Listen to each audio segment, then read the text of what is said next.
extra audio. Okay, good. Let me go to my chat. Okay, everything seems to be working. All right, so the first part of this is going to be a little bit of photogrammetry cleanup. And right off the bat, let me get a drink of water. And then, because I had to do this myself, I forgot, it's been so long since I've done that, photogrammetry, that I had to go back and look at my photogrammetry series. Yes, I'm serious. And it was all relevant. At least the Metashape stuff, the PhotoScan stuff, because that's what I was using. I'm not going to sit through that, but essentially what we're going to kind of do is use ZBrush as a photogrammetry cleanup tool and then as a sculpting tool for facial blend shapes to animate a statue. I'm going to try to animate this statue here. Let me see here. Recording. So I had some old vacation photographs, and I took some pictures of some statues at the London Museum, and we went through and ended up, so for example, one example of these, let me see.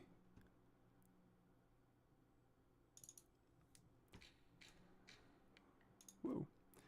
Basically this process here, take everything, take those 12 photographs or however many I had into photos, what is this, Metashape, go through, process the photos, export out the geometry and textures, and then we'll throw that into headshot, get ourselves attached to an animatable body and face, throw that back into ZBrush, transfer data, throw it back in there into Character Creator, and then we can animate the face and maybe even hop an eye clone today.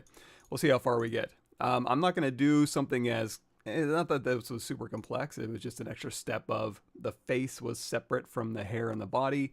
So we won't do that, but we will at least start with something like this. So this is just the raw, well, first it starts as point cloud data. So well, here's the easy process here. You go over here and you click this button and you say add photos, and then you bring in the photographs that you took. Again, these are not great photographs. I was just kind of, a couple years ago on my phone was like, hey, maybe I'll use this, maybe I won't. And they ended up working pretty good. So here is my, I guess you call it sparse cloud points.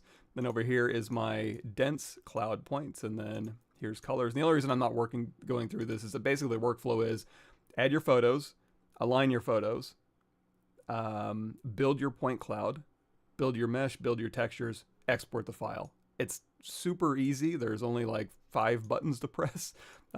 It's just sitting around waiting for it to process is basically all it is. And it doesn't take that long, maybe 10 minutes all in. And then that dense point cloud gets turned into a model with Polypaint colors or vertex color, and then also textured. So here it is with all the actual UV'd and textures applied. So with this model here, I'm going to say File, Export, Model, and I'm just going to dump this. I guess we'll just work right off our desktop. So we'll call this Julius FBX. We'll do a PNG. Well, vertex colors we'll go ahead and keep, and we'll hit OK. Hello. I will, then I'll take this into ZBrush, and we'll kind of do a little bit of a cleanup. One thing we could do, I was planning on, actually, do I already have this exported? What I was planning on doing is animating half of his face, where it's actually like a statue that's animated with half his face missing. I think that'll work. Another thing we can do in ZBrush, though, and I guess we'll talk about this process, is I can mirror this over, and we can get a full reconstruction of his head. Granted, it'll be mirrored, so not exactly what the statue looked like originally, but probably a pretty close approximation. If you want to see, yeah, I guess we do. We got both of them in here. So on this ArtStation page, this takes you through the quick process of, number one, creating the statue, from photogrammetry and then animating it. And then also taking the statue head and then turning it into a real guy, if you're interested in that. So we'll link y'all to that page there. There we go. We're exporting the file now. Give me a second to wake up here. Hello, hello.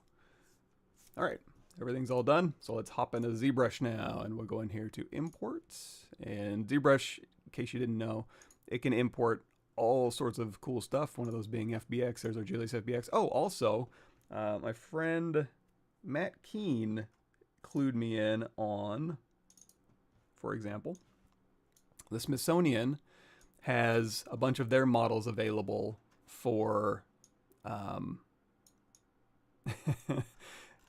God, do I do an animated Abraham Lincoln?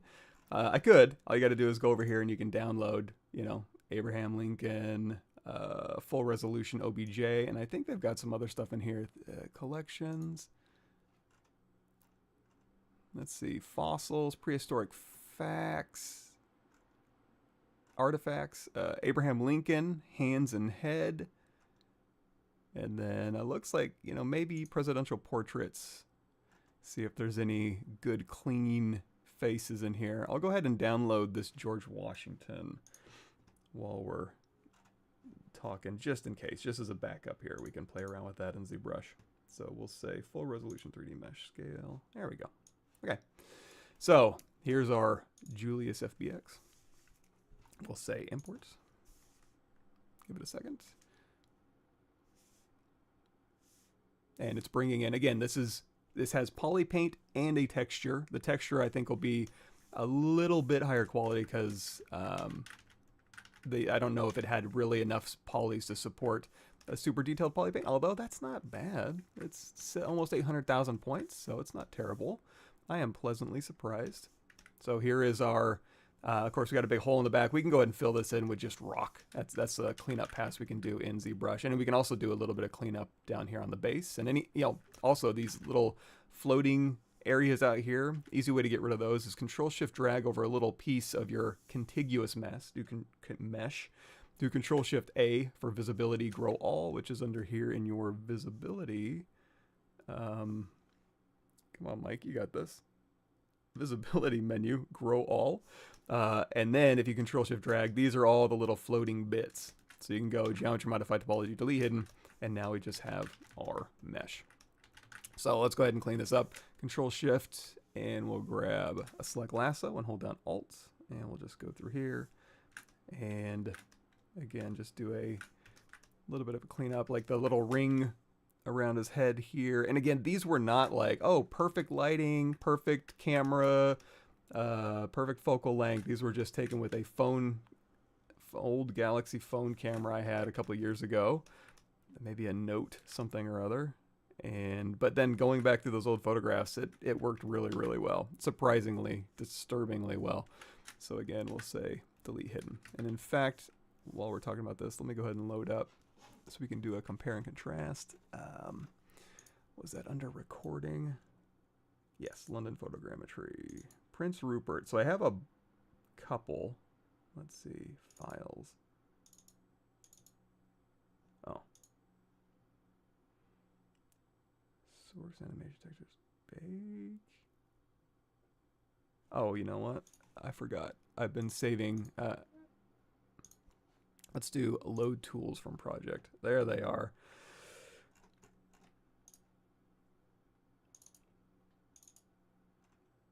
Okay, so working, headshot, human, body only. Okay, let's see what this has in it. This is the other test we did. And again, the other test, the Prince Rupert test was, yeah, here we go. So this was a whole head here. I can kind of walk you behind the scenes here. So here's the original cleaned up ZBrush file. And this wasn't, this whole back area, I don't think it got. I don't think I walked all the way around it. So I basically just duplicated the head a bunch of times, or, you know, duplicated it off and then grabbed a little chunk of his curls and then just repeated the curls back here.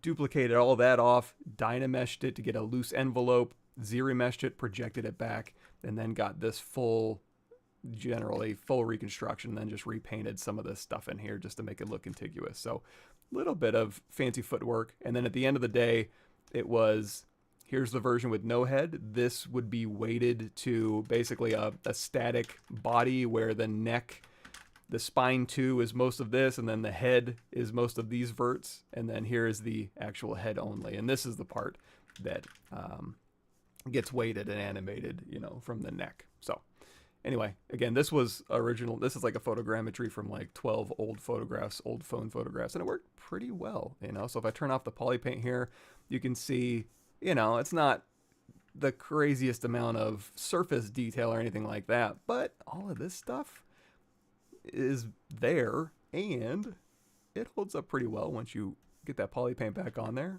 Or on the, in this case, I think we might even have a texture available. Maybe not, but anyway, yeah, so that's 16 million polygons. So let's go ahead and say delete all. And we'll do generally that process with this process.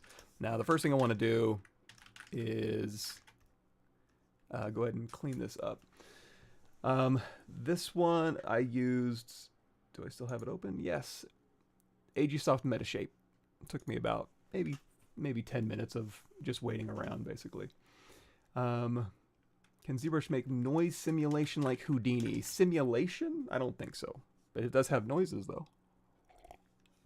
It's under Surface. Tool, Surface, Noise. And you can import your own alphas and or just use their noise and or use their noise generator. There's 3 options in there. So we'll get a little bit into surface noise when you do this rock. So let's go ahead, and the first thing I'm going to do is duplicate him off, and we're going to say geometry modify topology close holes. And when I say geometry modify topology, that's what I mean. We're in the tool menu here, and then instead of going in here to this menu, geometry modify topology close holes, I just use this custom menu. If you want to know more about that, I always try to shout this out early. Intro to ZBrush, new and updated here. So this will get you started in ZBrush if you're asking, what is this program? How is he doing this? Look at that video. And then on my ArtStation page, if you scroll down, here's Intro to ZBrush, and then all the What's New series right in a row with all the videos in there, so you can get caught up in all the new ZBrush stuff. So we filled these holes with geometry, and let's go ahead and, you know what, looks like I do have a little bit of floating here. Oops, looks like I need to reload this. I don't think it has different algorithms for this close holes. You can use your Z-modeler brush if you hover over an edge, and then there is a close holes in here that is concave, which is basically this, or convex, which gives you a lot more options to close a convex hole. But I don't think there's a different algorithm for this close holes, no. And I think my chat's working. It just gave me an error message, and all the messages disappeared, but I'll keep an eye on that. Okay, so now that I've closed that hole here, geometry modify topology close holes. Give it a second. It should give me a different polygroup. There we go. And let's go ahead, and I'm going to turn off just for now this texture map here, and we'll just focus in on cleaning this up. So for this close holes, I'm going to go ahead and just sample like a medium brown, and then say Control Alt F. Come on. Interesting. Oh, let me turn this off. There we go. So I can just take the close holes operation and then just fill that with a, you know, a mid brown, because we're just going to be painting this up. If I want to, you can see when it closed holes, it just kind of did a like a sliding. It just kind of filled this in. I'm going to go through here with my move brush, turn on auto masking, and say turn on backface masking, and then I'm just going to kind of move these in a little bit, give myself a little bit of breathing room without. Well, we can also isolate this, mask it, and invert that mask. That's all under your tool masking menu, and we're just going to kind of pull in a little bit of extra stone for us to work with. And I'm actually going to end up dynameshing and, or like a vox, like we just mentioned Houdini, like a voxelization process, which is Dynamesh and ZBrush, and then we'll ZRemesh and then project our original textures back from our original source model, so we get the highest res, nicest textures back. So there we go. We filled this in. I don't really know what the back of this thing's supposed to look like, but I'm just going to make a guess. We'll go ahead and fill this in with a little bit of a clay brush. So I'm just going to go back here, And again, if you want to protect the other parts of the model, Control-Shift tap that polygroup, Control-Tap to mask. If you want to know where the masking options are, it's down here underneath Tool Masking. So we've masked this, and then we can Control-Shift tap to bring everything else back, and then Control-Tap to invert that mask, or go hit this little invert button over there, and now we can just fill in without being hesitant or possibly destroying something. Okay, so now we've got a broken off chunk rock over here. And if you want to, you can also carve in, maybe use your Damien standard brush over here. There we go. So let's go ahead and I'm going to Dynamesh this. One thing you can do with Dynamesh is under Geometry, Dynamesh, you can drag from either the resolution slider or the picker onto your model, and you can see the resolution slider is updating based on the density of your model. I'm going to pick, 1232, turn off project, turn off blur, Dynamesh this result, and I'm going to use this as my kind of my base cleanup thing. So now I'm going to go in here. So I have Z-Add turned on for my standard brush. Let's go. Oh, and when I Dynamesh too, you can see instead of having the big closed holes geometry, now all my geometry is the same resolution, and I can go through here and kind of finesse this. So for example, I'm going to hold down Shift. I'm going to turn off RGB for my smooth brush. That way when I'm smoothing, it just smooths the geometry, not the Polypaint. Again, we're going to project our details or our texture back. So it's not a huge deal if we do that, but just something to bring up, I suppose. And then I'll go through here and some of these crusty edges. If you really want to get rid of crusty edges, hold down Shift and turn on Sculptures Pro. And that will allow you to eat geometry away. It'll be a little bit slow on this higher res mesh, but that'll really get rid of some of this crunchiness on some of these edges here. And what it's doing, if I turn on Polyframe here, is it's tessellating on the fly. So if I make a really big brush size and then hold down Shift, it'll be even bigger geometry. Smaller brush, smaller geometry. You can control that in the, where's that at? Modifiers maybe? No. I thought it was in Stroke. Yeah, Sculptures Pro. Adaptive and combined. If you want to know more about that, I'll bring this back up. Remember, here's your intro to ZBrush, and then Sculptures Pro is back here in 2018. I believe. I don't really remember. One of these. But you can also just go to my YouTube channel and say Sculptris. And this will bring up a bunch of Sculptor Space functionality. And it was 2018. Yeah. So the 2018 What's New series. Let's find that. That's the one with the Earthworm Jim. There he is. And then this whole playlist has a ton of Sculptures Pro stuff in there. So again, either this page, which is fairly easy to navigate, or the YouTube channel. Same basic stuff here. Let's see here. Control-Shift, pick geo you want to adjust with Sculptures Pro. Yeah, so Control-Shift, pick with Sculptures Pro, so that way you don't have to constantly go back and do... It is, for some reason, it's saying something went wrong. Try reloading the page. So if I don't catch your comment, I'm sorry. I'm having to reload the restream comments. Restream. Anyway, you can also notice it opened up some holes in here. So we're going to say close holes again just to keep it, and then hit Control W, make it all one polygroup. So we got this. We have hold down Shift, smooth, Sculptures Pro, eat away some of these edges, get rid of some of these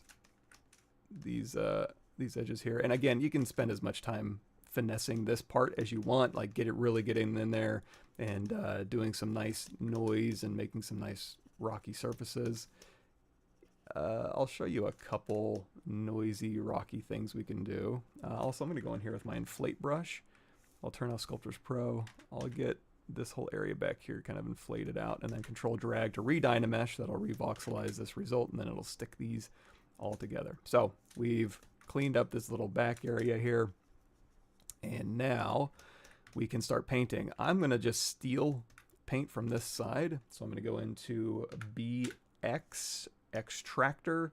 That's another, there's some really cool extractor things in here. Extract OR. What is that? ZBrush 2020. Check out the ZBrush 2020. Oh, and there's me cleaning up some photogrammetry with it. Exactly what I'm doing here.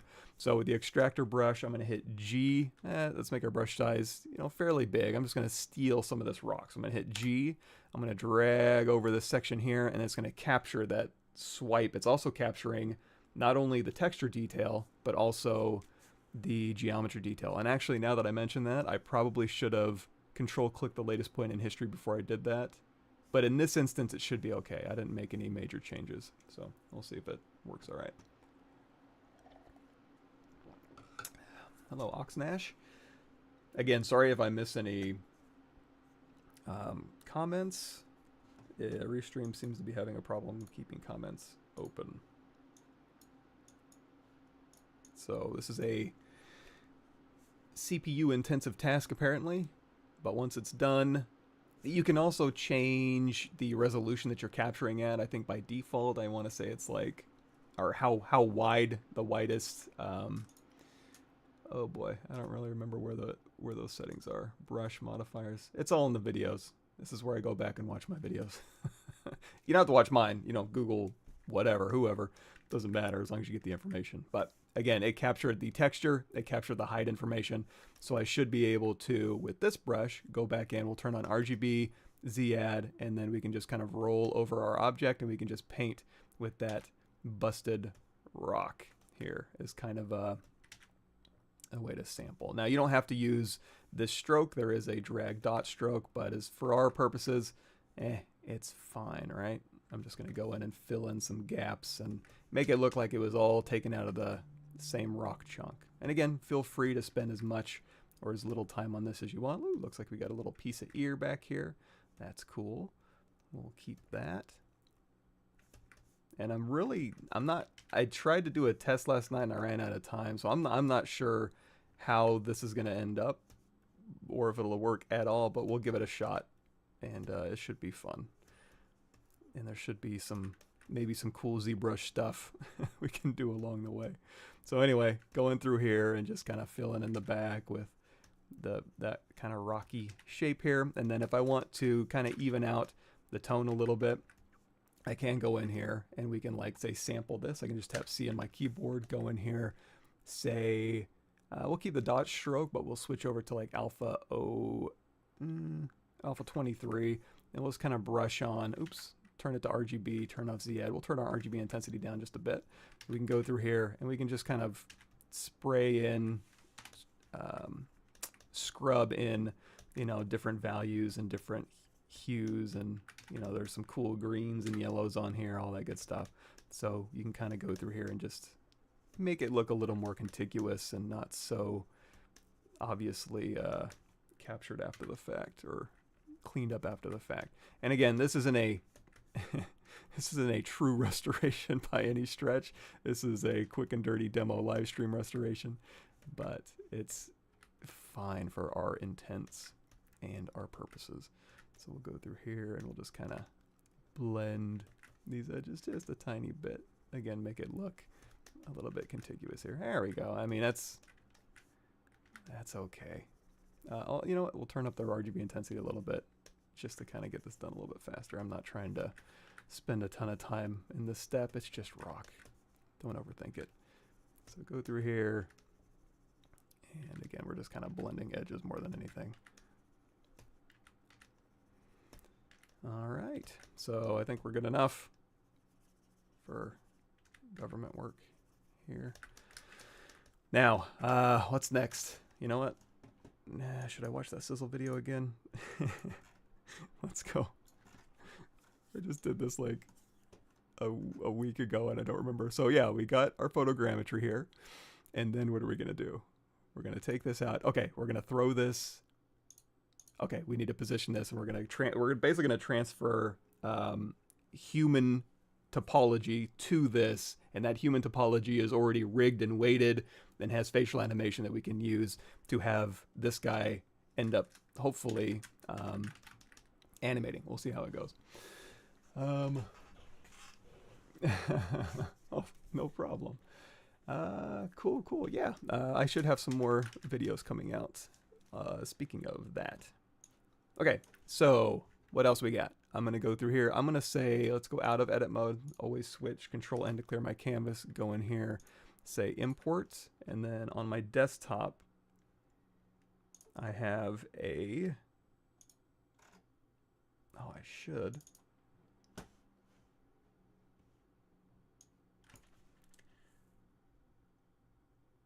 There it is. Restore.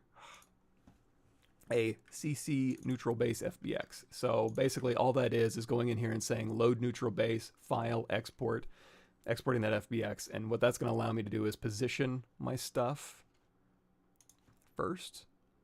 So we'll go ahead and load this in. So that way I don't have to worry about like scaling and positioning and parity. I can already get it pretty close. So here's the neutral base body. I'm going to go in here and I'm going to say append our working model here. He's pretty small. I'm going to go into deformation unify. Deformation is in your tools, deformation unify. That just makes it a basic, I don't know. It's weird when we're talking about different types of scale. Oh, actually, before I do this, this isn't our finished model. I skipped a step.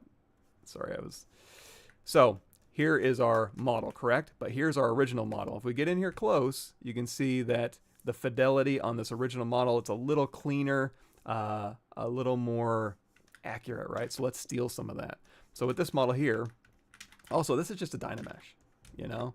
So what we can do is I'm going to control tap these points and, well, you know, let's go in here to edit, delete older undo history, so it simplifies our undo history line. We can actually scroll back all the way through. We can even record back through underneath movie timeline. I think you can actually, wait, is it timeline modifiers? Wait, no, it's up here. You can record a history, forward and backwards history of your creation. It'll just kind of go through your history and record the model and move the camera around. Very powerful history undo in ZBrush. Now, in here, I'm going to control tap for this model that we're currently on, Dynameshed. Control tap this point in history, just so I have something to go back to. Here's a trick. Instead of ZRemeshing this, I'm going to drop this Dynamesh resolution down quite a bit and Dynamesh this. So we went from millions to hundreds of thousands. It'll just go a little bit faster. So now I can go in here and do a, you know, ZRemesh. I'll show you where that is over for y'all. ZRemesher. Target polygon count of, I don't know, maybe 19. Adaptive size down quite a bit. We just want mostly even quads. We don't have any polygroups on here, so we'll just hit ZRemesh.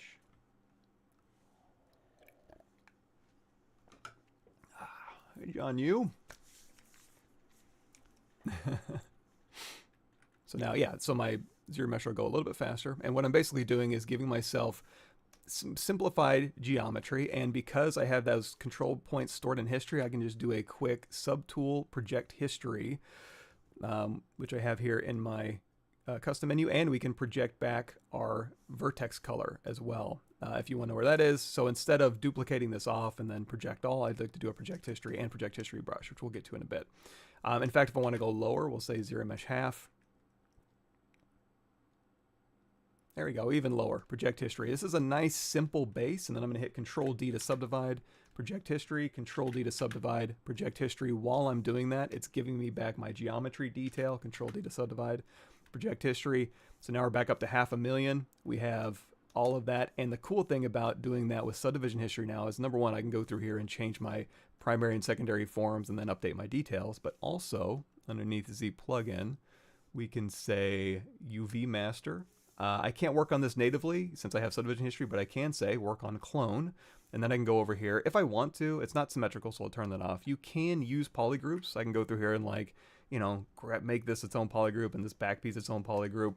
I'm not going to worry about that right now, but in this stage you could, and have polygroups on. Then you can just hit unwrap. The polygroups will go into their own islands, and then it'll unwrap it. So if I hit flatten, here's my new UVs. We'll unflatten, copy UVs. We'll go back to our model with subdivision history. We'll say paste UVs, and now if we go down here, if you needed photogrammetry cleanup with UVs and you know, then you want to dump this into Unreal Engine and use it as a nanite mesh and it needs textures, that's one way to do it. So over here we can say texture map. Before we do that, go in here to UV map and tell it what size. So UV map 2048.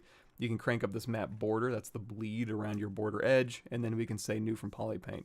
Now you have, there's your texture with your new UVs. You can export this as an image. Just go in here to clone texture, grab it, export it, and that is your new UV'd texture map transferred from your Polypaint. However, we're not done.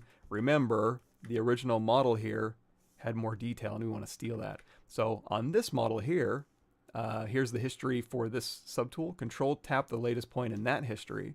Go back to your model, do B for brush menu, H for history, or H for all your brushes to start with H. Then in here is a history recall brush.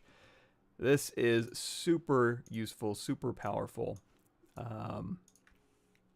And you can use it in conjunction with Sculptris Pro if you're doing like 3D print, you know, grabbing details from other 3D print models. You've already decimated. It's super powerful. But this is history recall. 2 L's? Yeah, so ZBrush 2020 What's New has a bunch of information on history brushes and history projection and all that good stuff. So with our history recall brush here, we can go through and we can, from that original source, oh, here is this one. Control tap this point in history, and then back here, go into solo mode, and then BHR. Oh, it's RGB intensity up here. Is it not going to grab? It should. Unmask. Color. And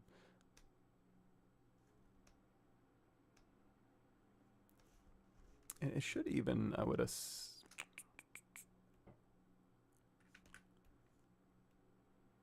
oh, here's what we can do. I want this detail on the vertex color. So what I'm gonna do is hit Control D to subdivide. So now we're at 4 million. Let's do, now that we have more data for our polygons, for our verts that are getting this color transferred to them, we can go in here to Polypaint from texture. And then now, let's see, Control tap this point in history. I'm trying to remember.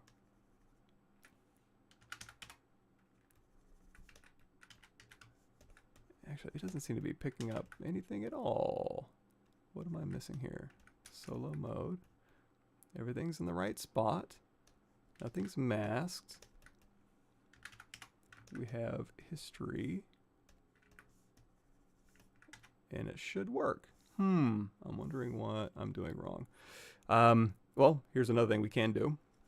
Since these verts are in the same spot, I can go into BZP, the Z project brush, and then have RGB and Z sub and Z add turned on, and then we can use literally just Z project back, but let's also get rid of that history here. BZP, go out of solo mode maybe. Oh, you know what? I have texture on. Ah, that's what it is. Okay, sorry. So this model here, Control tap this latest point in history. It's got all the high-res detail. Go back to your model here, BHR. The texture was overriding anything I was able to do. So now when I go back to my model here, in fact, on this one we can Control D to subdivide one more time. Now we can grab that high-res detail. The cool thing about history project is that it's in Z project, so BZP, you have to hold down Alt to sculpt up to a surface and then let go of Alt to sculpt down to a surface. BHR, history recall, will do both at the same time, and it's capturing RGB and geometry. So we're getting our high resolution information back onto our sculpture or ZRemeshed model with the UVs here. So we'll just go through and we'll get a little more information out of this. And I'm not going to go nuts on this thing. It's just rock, and this is just a demo, but just in case you needed to get that high frequency detail. Now I want to try it. I want to try a test. I'm going to go back down to subdivision level 1. I'm going to go back here and turn my texture on, and I'm going to say Control tap that point in history, BHR. Now that I know what I'm doing. Yeah, okay. So I don't need to grab necessarily the high, super high resolution geometry. I'm just grabbing from the texture map itself, and it seems to be working just fine. So that's what I was trying to do originally. I just forgot that, looks like a little error here we need to pick, photogrammetry error we need to paint over, but this also works just fine. Oh, sorry about that. So go through here. Now, one thing you do want to be careful of is you don't want to paint like at an angle. So this is camera based, so you want to look right down at your model and just brush straight back on here. There we go. If you come in at like a glancing angle, what it's going to do is, it's camera projection. So if I go from the side, like the side of the nose here, and try to use this brush, it's going to pull this geometry across. So you want to avoid that. Again, just kind of go look right down at the model here, and don't skew geometry across the surface, basically. So yeah, now we're getting some of that nice, and again, this was not under ideal, what's it called? Like, it wasn't like great photographs in great lighting conditions. It was me on vacation just snapping a couple pictures with my old phone camera. But it still did a fairly admirable job, I think. Okay, good enough. Okay, we've got rocks. We've got Julius Caesar's head-ish. Now, just really quickly, let's say we wanted to do a full face reconstruction on here. Same exact process. So I'll duplicate him off. I'm going to say, actually, let's wait until we get this position. That'll be easier. So here's our updated model. We have UVs. It's all reconstructed, quote unquote. Let's go, actually, one thing too. Standard brush. We have that regular old stroke, Alpha 23. If you don't want those points stored in history anymore, just Control Tap the latest and then Control Tap again. And then we can go through here. I'm going to hit C to sample, and then we'll just go through here and just brush this out. Again, there's some slight variations in here, so just keep sampling around and just kind of brush. And there we go. And again, that's baked in lighting, not great. There's some tools out there that you can get rid of lighting, but I'm not going to worry about that. So we have this head here. We have our neutral base body. I'm going to position this head where character creators are expecting it, so it doesn't have to think too much, or I don't have to think too much setting it up in there. So I'm going to say append our model here. Okay, I'm starting to remember how this process goes. Again, deformation unify. Deformation unify. We talked about that earlier. It's under your tools deformation menu. And then we'll go ahead and scale this down so that it fits. Let's turn on transparency here so we can kind of, and again, this part doesn't need to be exact at all. It just needs to be generally positioned so that when we take it into headshot for a second, and to get our animated face geometry, it'll be generally where it's expecting it. Again, doesn't have to be perfect in this case. That's good enough. Now, I don't need any of this other stuff. That was just for positioning, so I can delete it. But first, let's go ahead. Let's straighten him out a little bit. I'm going to duplicate him off. I'm going to say deformation mirror across the X. Can't do that with subdivision history, so I'll delete lower. We'll say mirror across the X. And if you want those back, just reconstruct. You don't lose any UVs. You don't lose any geometry. It's all right there where you want it. So now I have, let's hold down Shift, turn off this eyeball. There we go. We'll turn off transparent. And now I can see if I can't, line up his nose, line up his mouth, and get him, kind of mirrored in here. And then we can take maybe, let's turn off backface masking. Take this side of his nose here, move it in. He's kind of beefy, but we can, let's scoot him over just a little bit. I don't know. This is something you'll have to finagle. I'm not sure, but something like this would be what you would do. And then again, you can just Dynamesh this all together, ZRemesh it, project from your original source, just merge these together, store history, project your details back, and there's kind of a head reconstruction full face. We're not going to do that. We'll see if we can animate half a head. That'll be nice and creepy for Halloween, which is behind us now. Okay, let me see if you get caught up. Workflow, work on hard surface geometry needs certain values.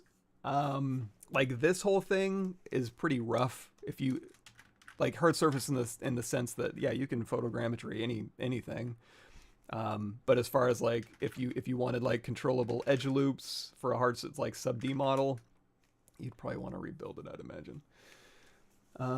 Worth doing deformation then contrast slider after decimation to punch out more detail before 3D printing. Yeah. If in this instance, yeah, you can. That's not a bad idea. especially if you're printing at scale and you really need to pop that. If you want to know, if anybody here wants to know more about that. Contrast, there is a deformation. So here, that was a 2021.5 update, I think. So there's a contrast brush and also a contrast slider that you can use under deformation here. Deformation, contrast slider if you want to enhance your details, as well as BC, where is it at? Contrast, somewhere in here. Somewhere in here is contrast delta, contrast target. There they are. Okay, so I think we're good to go. 2 million, that should be okay. I'm going to say export this visible as an FBX onto my desktop as Julius Reconstructed. Hit enter. You can't see this screen, but it's basically I'm doing visible, binary, smooth normals, 100%, and that's it. Boy, that was fast. Let's make sure that worked. Let me go to my desktop here. Nope. Let me try that again. Cancel. This is always one of those live stream things where it's like, oh, let me see, let me do a delete other, where it works flawlessly for years, and then yep, these are the originals, moved them around, the subdivision history, all my geometry, texture map, no, we'll go ahead and turn that off, we don't need it, I think. Export.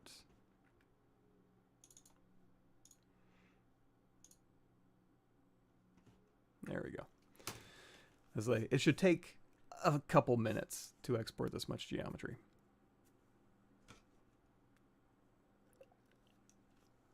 Put on some chapstick.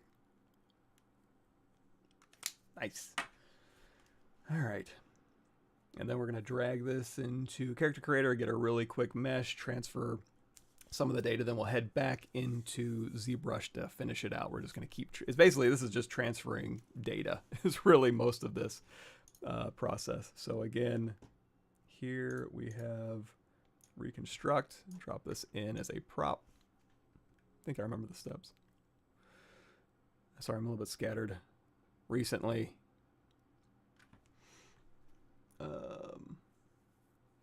Capturing the information from the subtool just above that's been duplicated. In that case, what I ended up doing, you can do it two ways. You can do Z project, you know, in this case here, where it's like, hey, I want to do a Z project, subtool project all is a Z project, so a visible subtool. What we were doing is going back to this model, control clicking that point in history and using history project and the history recall brush, as opposed to Z project, project all, and the Z project brush. So no, it wasn't doing that, but yes, you could. Okay, so here we are. So let's go ahead and get head geometry onto this thing. So we're going to say we're going to go to mesh, start head generation. I wonder if it is a live stream resources thing. Like if I'm streaming, it has a harder time, or things are more crashy, because that seems to be the case.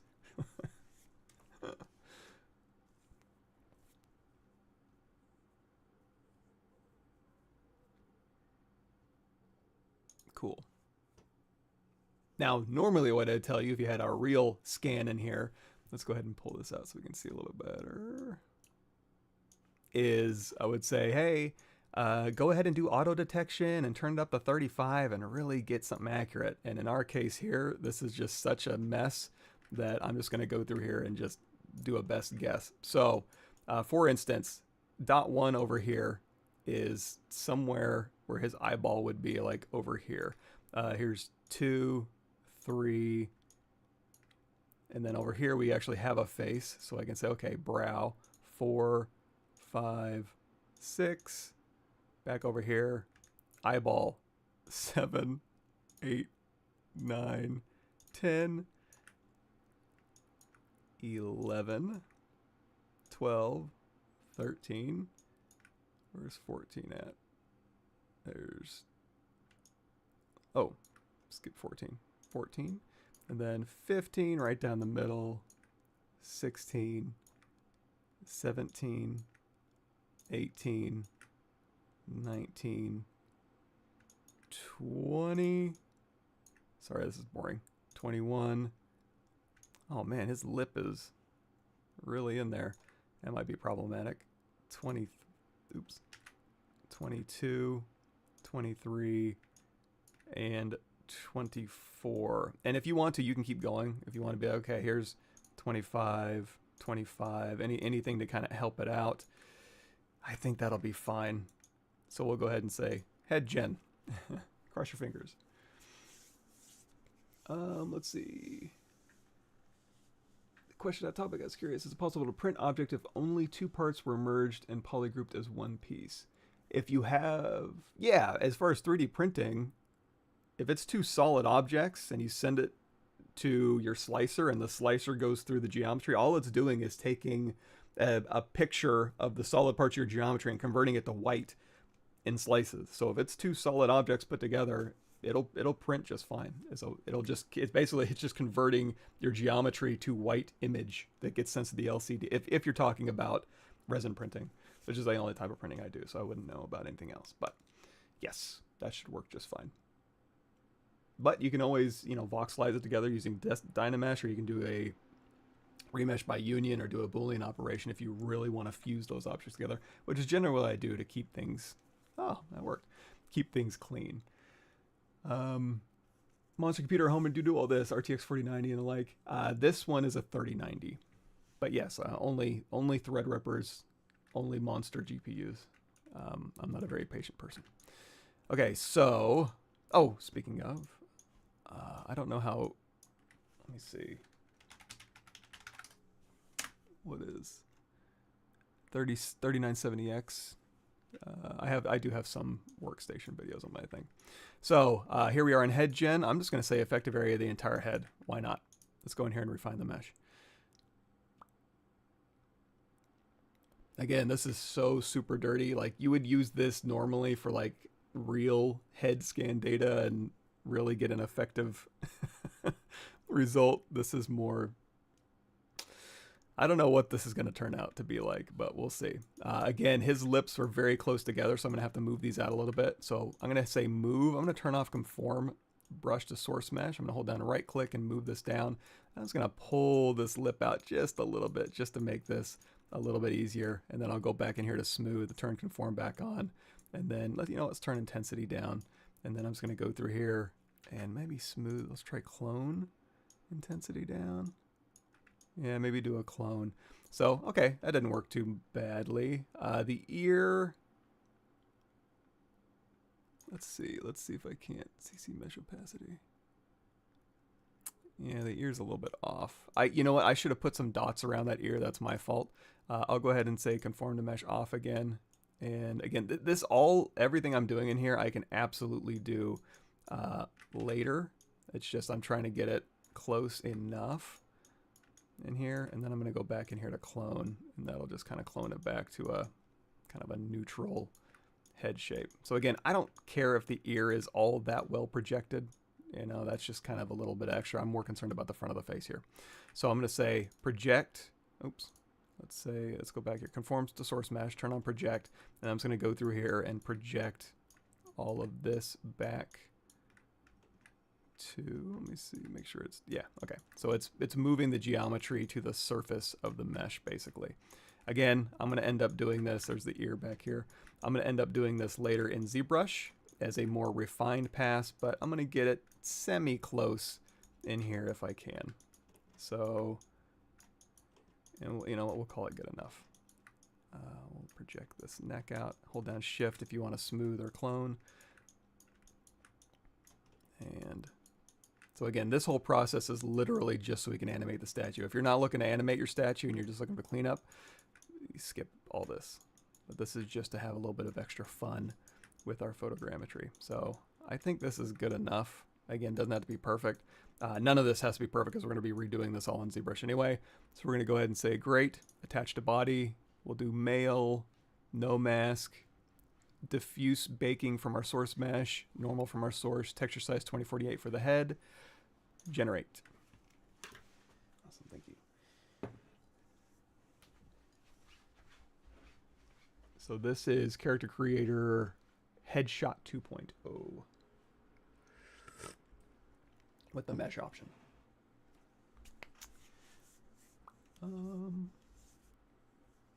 Oh, without Dynamesh, yes, you can do a Boolean operation if you want to combine two objects together. In fact, if you're doing for 3D printing, I would say don't Dynamesh. Dynamesh introduces a whole slew of problems, like little crevices or tight corners. It'll want to bridge geometry between them and give you non-manifold geometry and little twisted areas.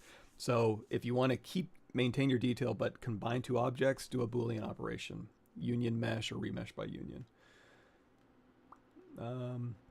Say plug is ZWrap, or is this their own version? This is their own version, but you can use Wrap or ZRemesh 2023 or ZRemesh.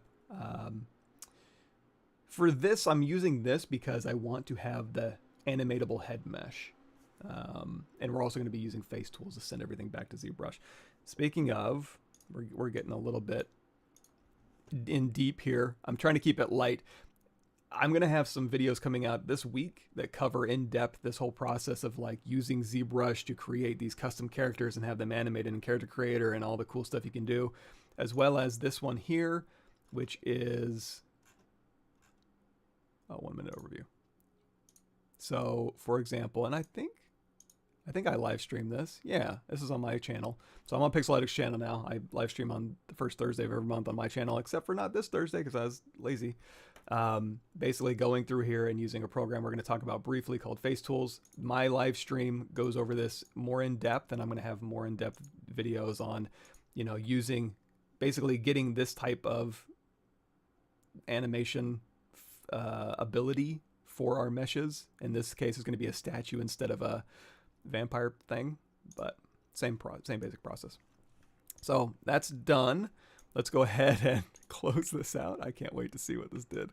Yes. Okay, let's go to scene. I'm going to go to prop, turn off our thing here. All right. Yes, yes, yes, yes. This is so bizarre. Let's trust. I just want to see. Okay, so we're going to select our character here. And we're going to go in here to motion, wrinkle check. You know what? Let's turn on wrinkles. I'm going to go in here to, I'm just going to put on activate generic expression wrinkles for him. I don't know what kind of expression wrinkles a statue would have. Technically none. So if I want to do this for real, maybe don't turn on expression wrinkles, but it's fun. It's part of the process. So activate expression wrinkles, check with expressions. And then now I can go in here and just kind of like, you know, do these different things and get the expression wrinkles dialed in. And then of course we can go in here and say motion, wrinkle check, dramatic male, and I'll fix his eyeball and hopefully his teeth. We'll see. I'm not sure.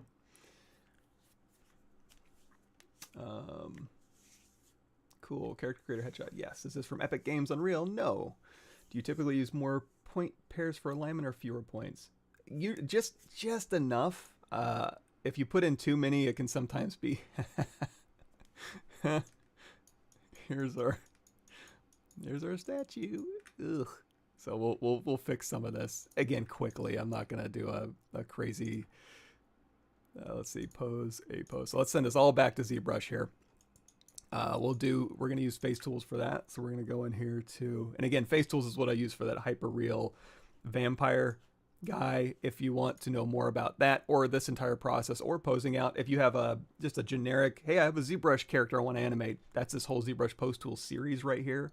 That's on my YouTube channel. But again, right here, you can get more information on that. And then also YouTube playlists is usually where most of the chunk videos fall. So again, well, actually home might be your better bet because it has playlists here you can see, but then also videos and live streams that have all that data. So, sorry, information. So let's go face tools. I'm not going to go into depth in this, but we're going to say all wrinkle sets, and let's go back to ZBrush, make sure nothing in here is going to cause any problems for me. I think we're good. I'm going to go in here to Preferences, Go Z, Clear Cache Files. I don't think I need... Let's save this just in case. Save as, because this is nice. On our desktop, call it backup. I'm going to say, because I don't need this taking up memory, just delete all. You know, we'll save this one as working. Sorry. Put in so much time doing our crappy reconstruction. Delete all. Okay. I think we're good. Okay, so back here we'll say create new 2K resolution is for every body part, and in this case the head's getting a full 2K. If you want, you can go in here to subdivision level 7 4K texture transfer, but that's okay. Normal details is fine. All of our wrinkles will say Go Z.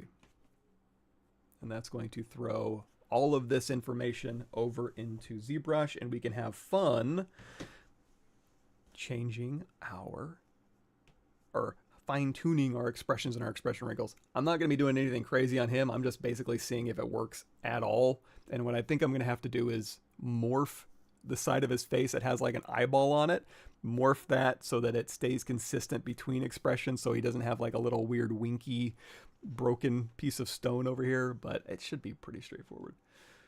Oh yeah, so do you typically use more point pairs for alignment or fewer points? Basically enough to where it knows what you're trying to do. Like the ear that I messed up, I should have put like a couple over there at least.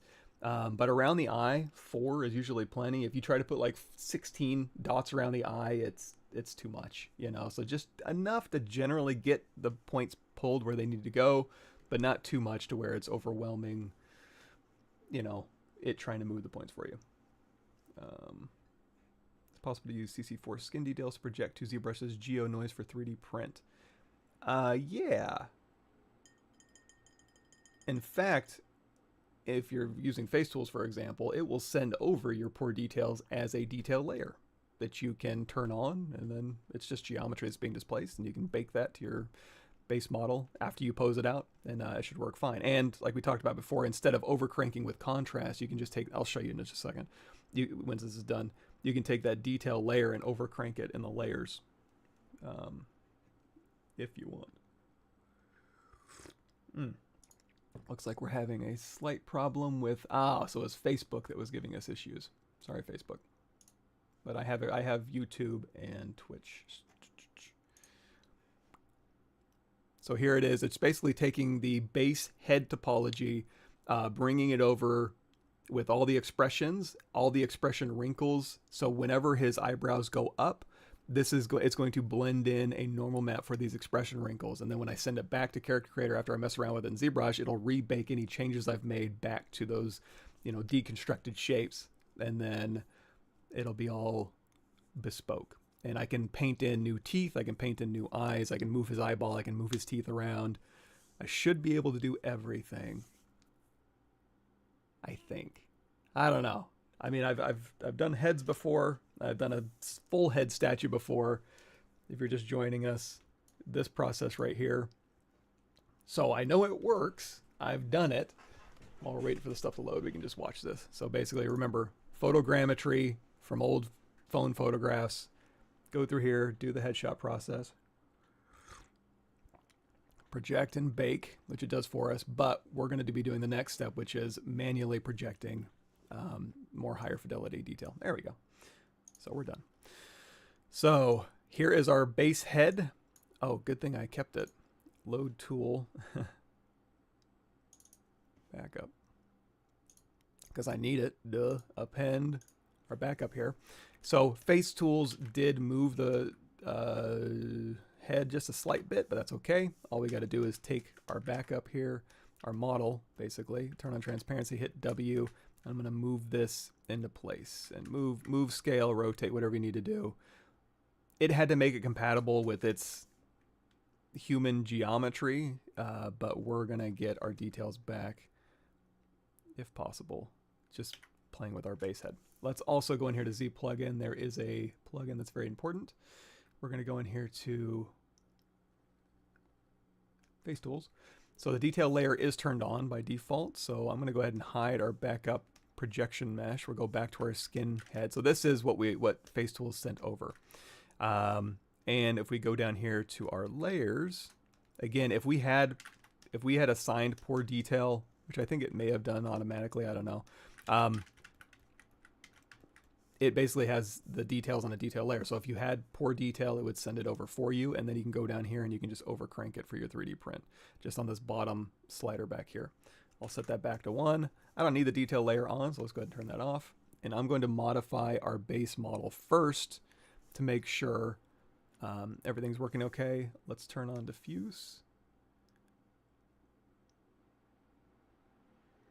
And so you can see this diffuse actually did a pretty good job. So here's the diffuse transferred to the UVs.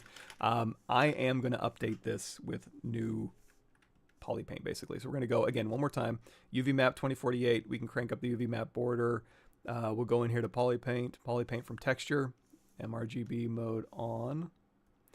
So that way our texture should be off. Now that texture information is transferred to our base Polypaint, and then we can just modify this. I don't need to see eyelashes. This eyeball immediately I need to move because it's freaking me out. Let's go into solo mode. Let's hold down Control Alt, hit W, and I can say this thing can just kind of, I don't know, go up here somewhere. Down here, I don't know, somewhere out of the way where I don't need to see it. Cool. And the other cool thing with, I guess, with the eyeball too, is we don't need all this color information. So I'm going to say, I guess we could even try and transfer it from our back. What does his eye look like? Oh, just like stone. So let's go back here. Let's get our eyeball. And let's say fill here. And I can, oh, looks like we need to reposition this eyeball too a little bit. Let's scoot this up. Actually, before I start moving stuff around, let's put this eyeball back.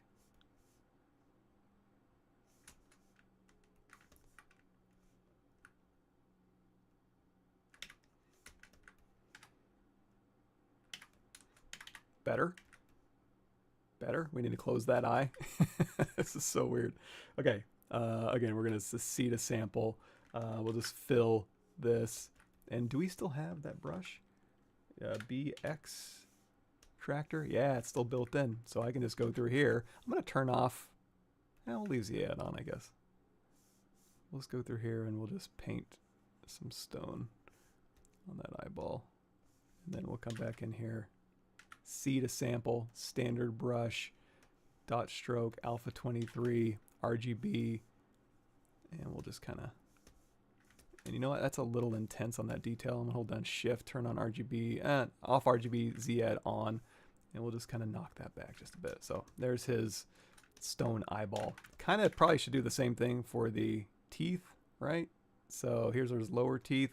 I was going to say Control D a couple times, fill. Looks like this tooth isn't actually sitting in there nicely, so I'm going to turn on X symmetry, go into our brush auto masking, topological range 1.5, and just go in here and just grab the teeth and just kind of pull them in.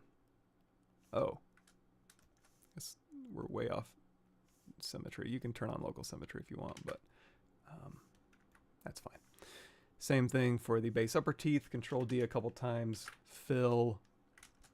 This is fine. And I mean, if you want to, you can say let's sample a slightly lighter color, and we'll turn on X symmetry with LSIM turned on. And does that move the needle for anybody? Having beautiful stone teeth, I don't really care that much, but while we're here, might as well do it, right? Okay, he's got stone teeth. Same thing for the tongue. Solo, darker, fill, Control D a couple times, get some more information, a little bit lighter, just so it doesn't stand out. We also need to do, and again, we're doing this all just modifying the base, right? So if I go back here to the eyeball, I do want to move, let's actually take his head here and just move this up a bit. Let's turn off topological. So it's a little more performant here. I need a little more lower lid. Nice. All right. Now, This eye over here needs to be closed for the base. So luckily I have polyframes in here I can use. So hold down Control Shift.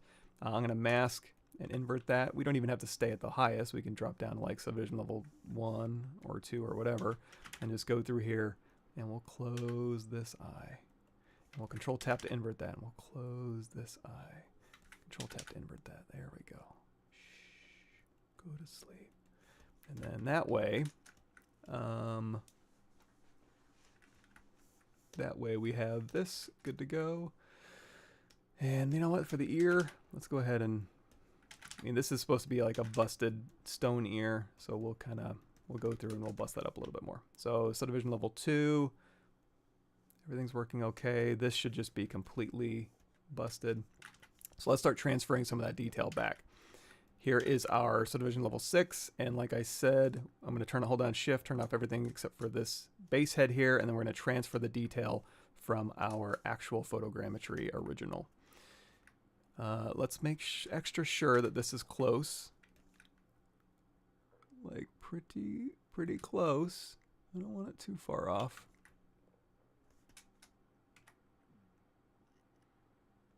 Y'all's eyes might be better than mine. Is that looking close? Any slight rotations we need to do here? Looking for those landmarks.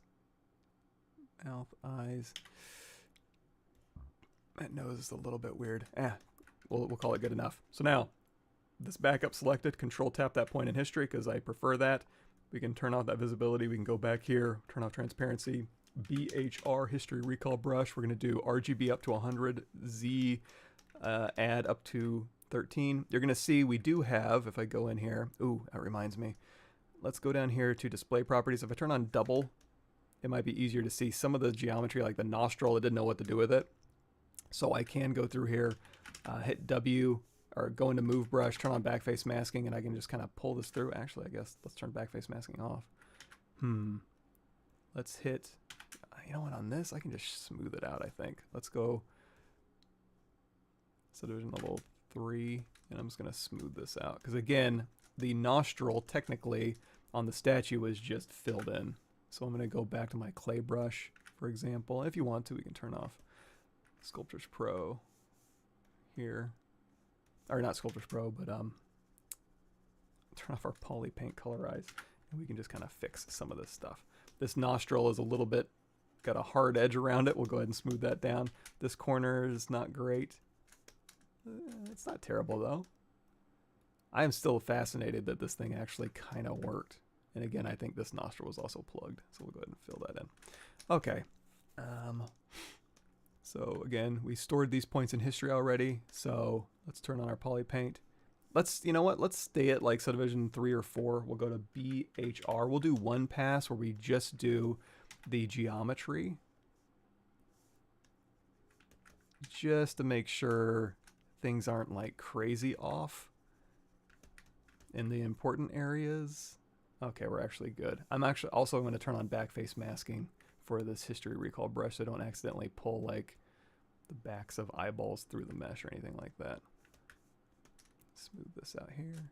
Okay, so now what we're doing is, yes, headshot did manage to get us pretty decent transfer of a arbitrary crazy stone mesh onto a working human, and that is no small feat, especially since it did it in just a few minutes. Didn't require a whole lot of effort on our part. However, we do want to get a little more specific with our original here, and that's all we're really doing. Now, normally in a normal workflow, God, is that far off?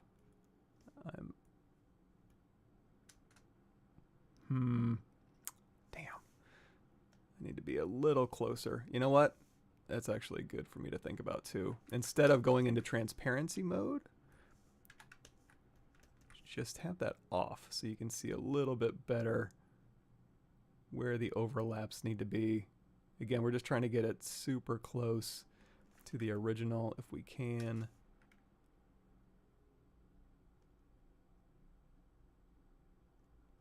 And I know I moved like his lip out here, and you don't, here's another thing too.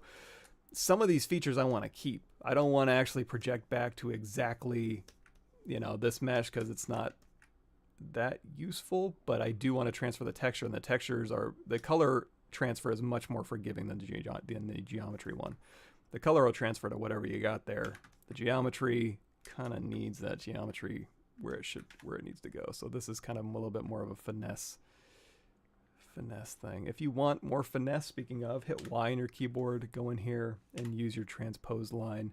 That'll give you a little more fidelity in your moves, scales, and rotates than the Gizmo will. Okay. Yes. Maybe.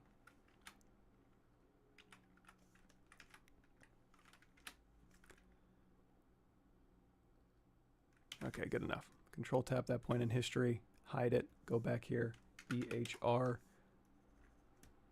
Okay. Yeah, much better. Okay, so this is already much closer to the original here, so I'm a little less afraid. I'm just transferring what's essentially a little more high fidelity surface detail. Now, the surface detail, it did bring it over in a layer, so it's not like it didn't have it. It just put it in a separate layer for you, which is nice, but we're just going to bypass that layer and just go in here and transfer it back. Now, again, we're on subdivision level 4, so we're kind of getting, I guess, what you can consider primary and secondary. Let's close these up a little bit more.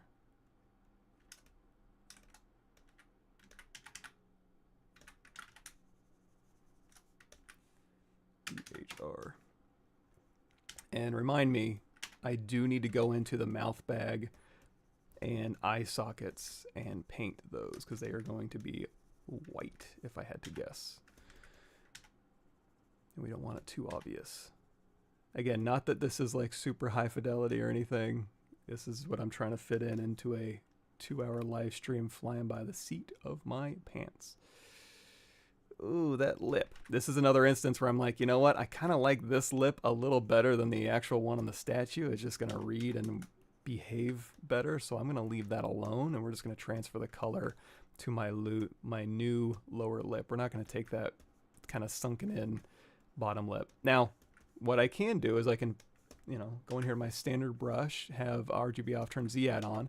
I can put like a little stone texture on here, and then I can go in here and I can move this back, you know, just turn on topological and be like, hey, I want his lip to be a little more Julius Caesar like this, and I can just change that base shape, but I don't necessarily need to project it back, is all I'm saying. If that makes sense. So I can fudge it as needed.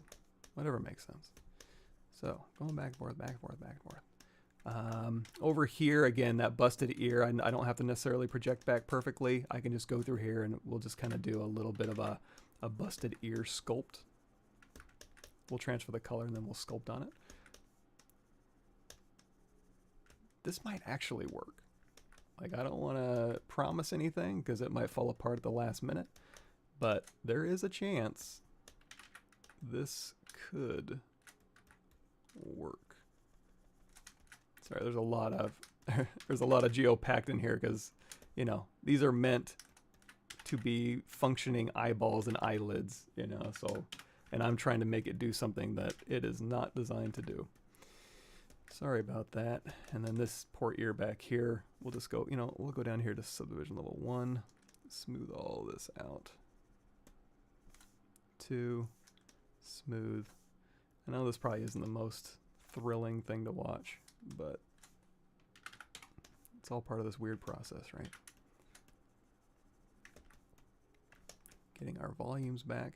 Now, the only iffy thing is that on the subdivision level 1, these hard edges right here are probably not gonna, because again, I'm just taking face geometry that has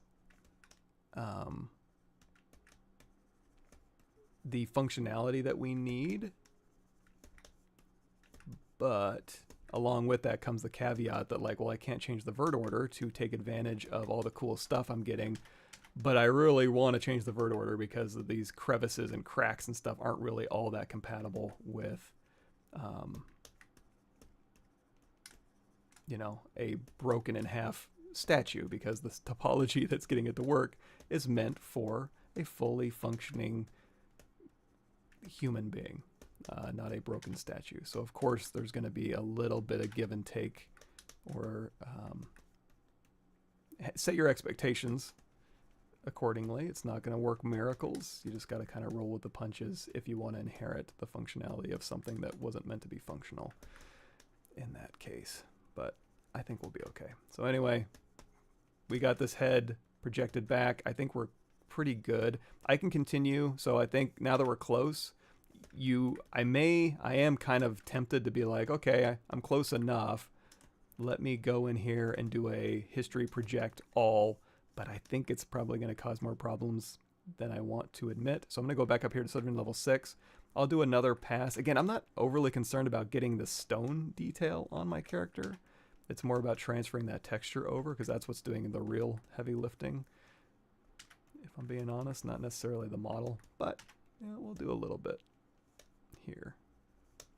And then we'll transfer the color, which should be really fast. I hope. Fingers crossed. It's like I said, it's much more forgiving than the geometry transferring. And this is part of the thing too, where if you're not doing a live stream and you want to do a really nice job, then spend some time doing this. Spend a couple hours really doing a nice reconstruction, or really getting better photographs is probably, you know what? Out of all these steps, my first suggestion would be do a better job capturing the object in the round than I did, which is, I had to dump most of my photos and there wasn't that many to begin with, and it just causes a lot of extra cleanup work. So better photos is step number 1, and then everything else past that is a lot easier. Okay, so we skewed some geometry here, that's okay. Now,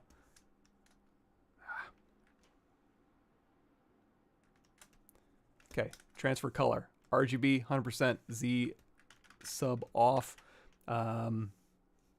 BHR, by the way. So we can go through here, and now we're just going to switch back over to Skin Shader. And now we're just going to go through here and transfer the color.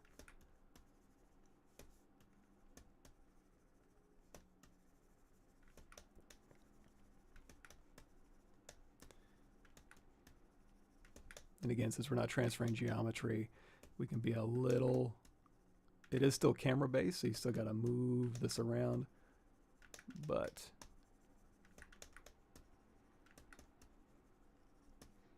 and it looks like even this step, I don't know if it was really all that necessary.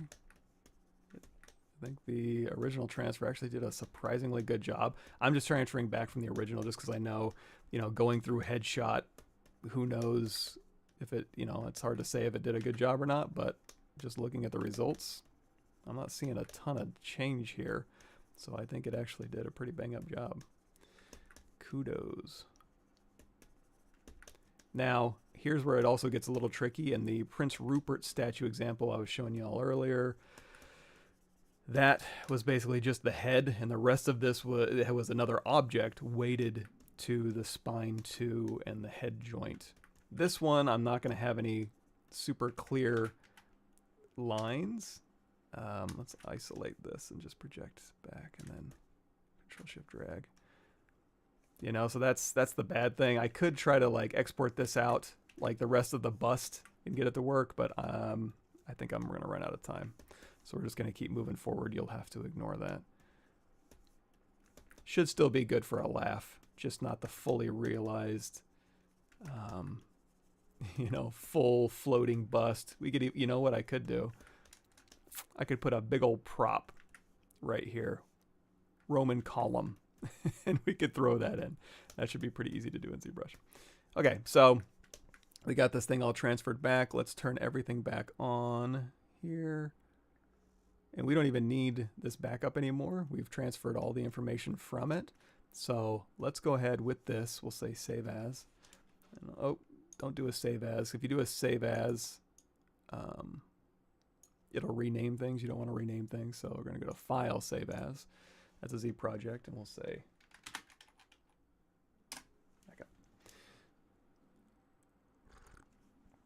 If you haven't noticed, I tend to move pretty fast and loose in these live streams. So, okay, we got all this. We don't need this. Everything else is looking correct. Let me make sure. Oh yeah, I need to go in here. Let's go into solo mode. Yeah, we also need to fix the expressions. You know what? And I'm going to do all this in one pass. Normally I'd be like, hey, send the base back over, and then we'll send the expressions. I'm going to do all of that at once here. So for these teeth, I think I can do this. I'm going to go into solo mode here, turn off X symmetry. You know what? Let's just go into our move brush. I'm going to just push, oops, turn off topological. I'm going to just push this over, and this is on the base teeth, so I'm hoping this is totally janky. You could also do an opacity mask maybe, but I'm not going to bother with that. Lower teeth, again, just pushed over slightly. Because I still want teeth in there. I just don't want it to poke through. Okay. Eyeballs positioned correctly. We can change the material. Actually, that we might have to hop into Photoshop. Yeah, we'll burn that bridge when I get there. The other thing I want to make sure is I'm going to hold down Control Shift. Oops. Select the base head. Control Shift here, and we'll go into solo mode. Control Shift drag. Control Shift. Actually, the mouth bag looks a-okay. I mean, it's dark red, but I can live with that. Let's see. Let's get rid of these and the ears. That's folded over, but that's the hidden eyeball. I'm not overly concerned about that. You know what? Let's just sample. Let's say C sample, color, RGB back on. We'll paint it vaguely instead of like a darker red, humanish. We'll go through here and we'll make it vaguely stonish. Good enough. Okay. Yeah, nice. Okay. This might look a little bit like he's got some emo lip liner on. So I'm gonna maybe lighten this up just a tad here. And again, this is all the baked in lighting too.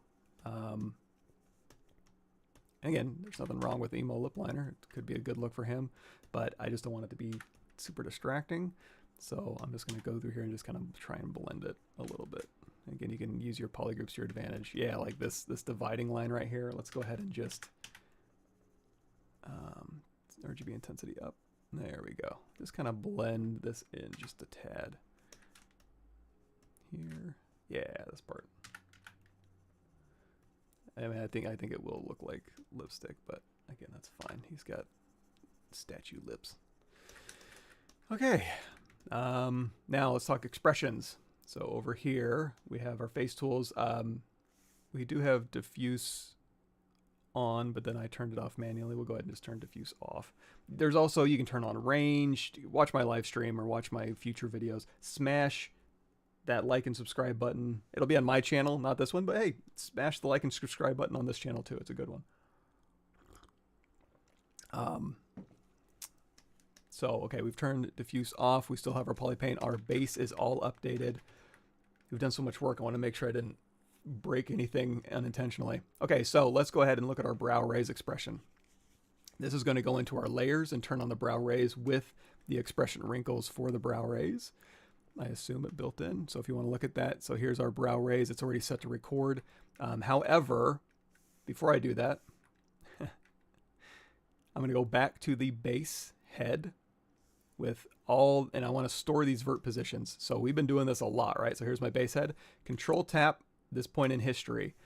Go over here to brow raise. Now remember, when he raises his brow, I don't want that stone side of his face to move, right? The cool thing is I can put those verts back by going to B for brush, M for brushes to start with M, and then G for my morph brush. So in 2023, morph brush works with history recall as long as the vert order is the same. So here's the vert order for my regular face. Here's my expression brow raise, right? He has a very subtle brow raise. I can go through here and I can morph all these vert positions back on this side of the head. So all the stone stuff I don't want to move, I can simply just morph them back. So this will all stay static. And I'm going to have to do this for every expression. I know, not the most exciting thing, but still good functionality, and the end result should be entertaining. There we go. Now, of course, you know, here's the brow raise. So we want to go through here and say, okay, apply a mask for where the expression wrinkles are for the brow raise. It's all right in here. So I want to go through here with my damn standard 02 and say, hey, let's really cut in some detail for this brow raise. And or if I want to go through here and say, hey, when Julius Caesar's statue brow raise goes up, I want to go in here with my standard brush. We'll sample a dark gray right here. We can literally paint in a little occlusion, a little blood pooling, or whatever that I would normally do for a face, we could do for a statue. I don't know that it's going to be that effective, but essentially all of this information will get baked in for that brow raise. So we'll go ahead and turn that off. And we can also unmask. No, it unmasked for us. Next, eye squint. And that's it. That's all we're going to do for the next however many things. So let me get caught up here. Cool.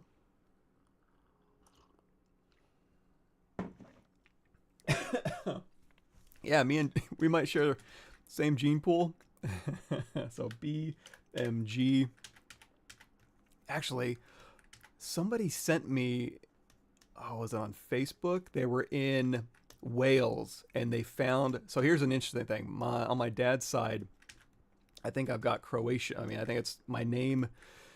It's spelled CH, but I think originally it was spelled Pavlovic and had maybe a little line over it, like how they spell it in Croatia. And so it was pronounced Pavlovich, like it's spelled now in here in America. But it was originally Pavlovic or Pavlovich with the C. Anyway, that's on my dad's side for my last name. However, my mom, according to my DNA, my mom is mostly from the British Isles, I suppose, and I have a ton of Welsh. I don't have a ton of Eastern European DNA. I have a ton of Welsh DNA, so I'm kind of a Welshman, I suppose. Anyway, they sent me a picture of a statue that looked just like me in Wales. I'll have to go see if I can find that again. Let's see, BMG. Well, by the way, while I'm pressing these, it's just simply going over, turning up that expression to 1, and then BMG, and then I'm just going through here and morphing these areas back that I don't want to move because it's stone. Now I do want maybe a little movement over here. That's not too terrible. I don't want it to stretch too much, so maybe this over here is fine. We'll kind of fudge it just a bit. Cool. Then chin up. And again, I'm not even sure if this is going to work. We'll see.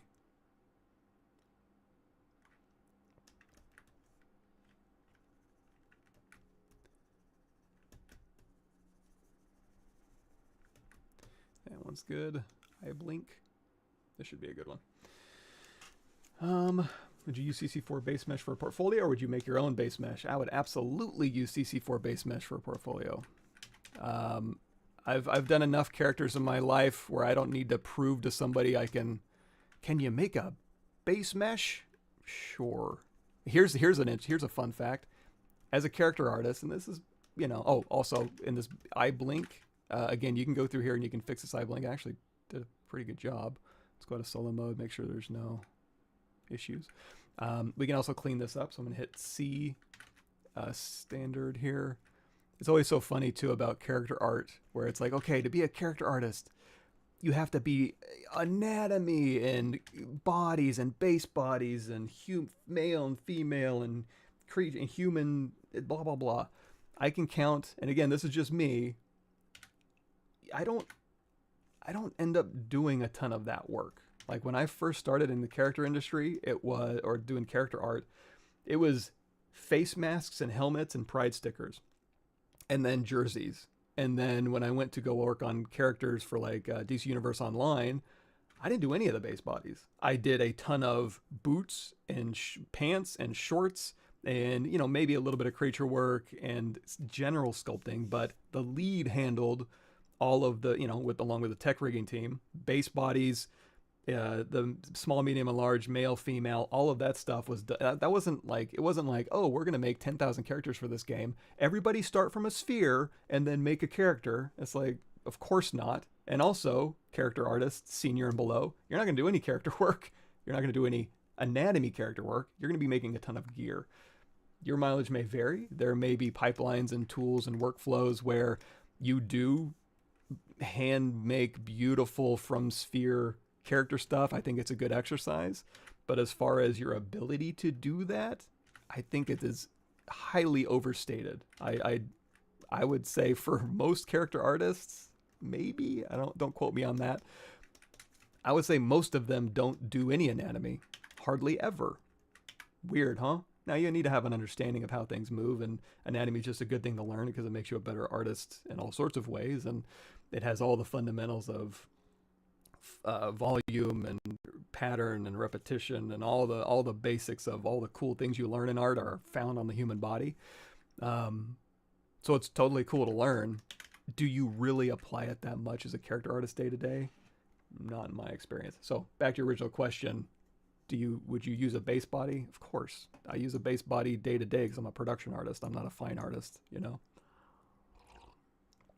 Kind of like being I don't know, the difference between like a painter for a gallery versus a painter for magazine covers.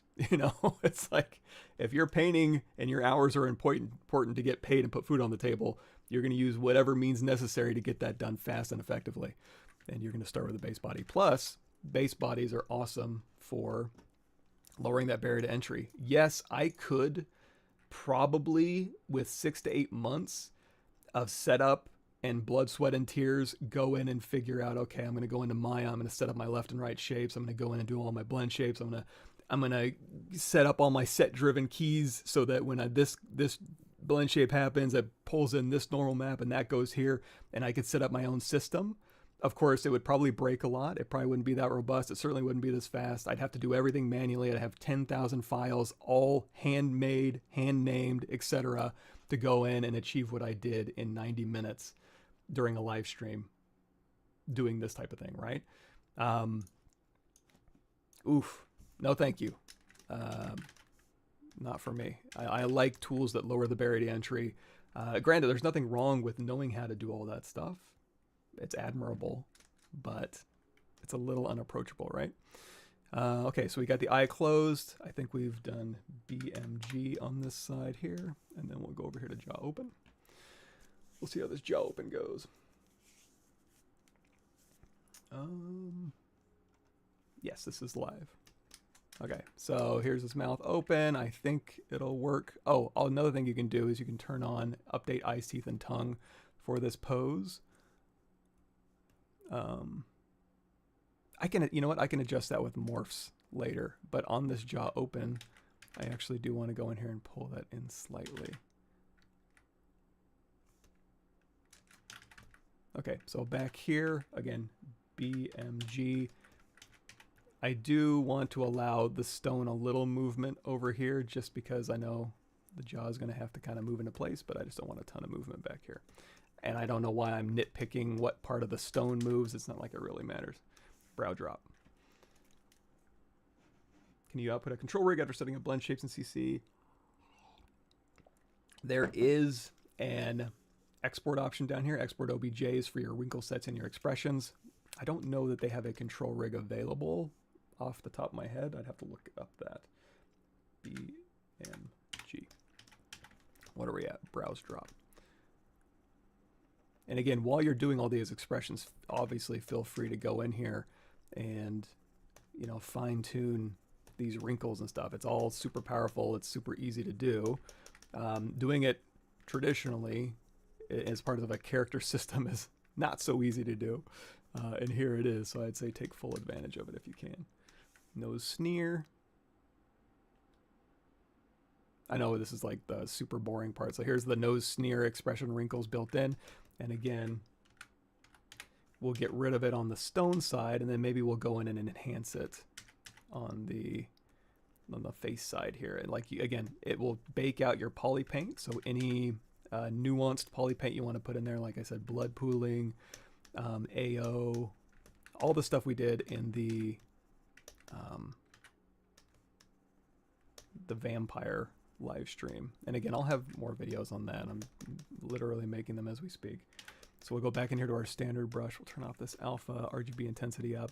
We'll sample a slightly darker color here, and we can go in here and enhance these nose wrinkles with a little bit of Polypaint in here.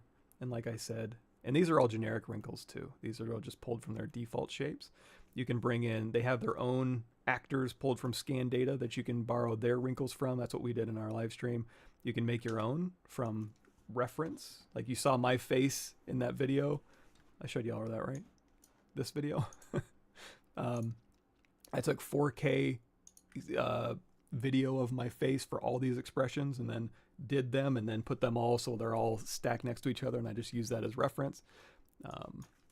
So anyway, update these however you see fit. Maybe a little damn standard O2 if you want to carve these in more, or you know, maybe we'll chisel this side out. Whatever you want to do. Mouth frown. Cool. Yeah. Yeah, more cool stuff to come. Punchy Ninja, I hope. BMG. I'm sorry, this is so boring, but it's all got to be done. We got to make this weirdo half Julius Caesar head work, man. Good enough. Next. Neck tighten is cool too, because when I tighten my neck, you can go as crazy with this as you want, but obviously the default neck tighten is, so here's me kind of doing the expression wrinkle here.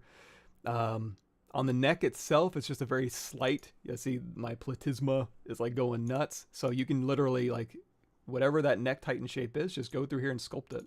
So here, just sculpt in. So here's me doing that layer for the neck tighten, making it all platysma-y. And then when you send that back over, whenever he moves his neck and stuff, that stuff will pop right out. So totally cool, I think. But again, BMG, I'm not doing any of that today. I'm just going through here and morphing stone back. Next, mouse smile. And there's no guarantee this will work. This could be just a lot of talking and brushing for not a lot of payoff. So, oh boy. Let's go through here and move the smile out a bit. And in fact, let's take this here, mask it, invert it. I'm going to pull that lip down just a bit.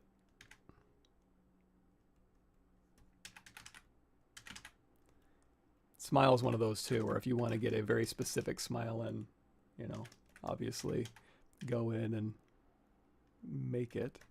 Let's hold down Shift, it's just Z add on for my smile. This is where I might want to grab some reference and go in here and get a little nuanced shapes in here. Because it looks a little clowny right now. Let's see, brush. Topological's off, okay. Good enough. Okay, so BMG. Let's make sure that this side isn't overly influenced. Because again, this original topology with all the shapes is expecting an actual human face over here, so there's a lot of movement that goes in with the cheeks. Excuse me, speaking of, let's go in here with our standard brush, RGB off, Z add on, and we'll put in, there we go. We can put in a little bit of this smile line. We'll kind of flesh that out a little bit. Yeah. And then back here, Z add back. All right. I think that's pretty good. You know what? Let's take this up a little bit higher. Next, cheek raise. Almost done, everybody. 2 more to do. We'll send it all back. And the video series I'm doing as we speak is basically, I had a live stream on this, but it was kind of haphazard, obviously, because it's a live stream. I'm doing a very step-by-step method for this goblin creation, basically. So, you know, starting from this and then going in and using ZBrush to like detail out the body, go through and bake stuff out, in Substance Painter, update the, basically this whole process right here is coming very soon, step by step. BHR. And the other cool thing too that this pipeline allows me to do is, oh, not BHR, BMG. What this allows me to do is stay in ZBrush, doing the fun stuff. You know, when I'm doing this type of character work, what it used to be was 99% of it was me wrangling files and looking at low-res verts and moving them into place and making sure they didn't have any double transforms, and then saving files and placing them and organizing stuff. Now, most of my job is spent just in ZBrush, sculpting wrinkles and really fine-tuning what I want my character to be. So it's a very freeing program that allows me to stay in ZBrush and do the fun stuff. BMG. And not have to go and do all the under the hood back end stuff that is necessary and good to know, I guess. But boy, it is not it is not artistically compelling at all. Craftsmanship, sure. And there's an argument to be made for that, to really go in and fine tune, you know, what you need to do for that. But as far as just like purely having fun and staying in ZBrush, okay, we're all done. We're going to send this all back, updated. Everybody cross your fingers that it all works fine. And at this point, you probably want to save just in case. Oh, it's going to come in right on time. Okay, let's go update to character creator.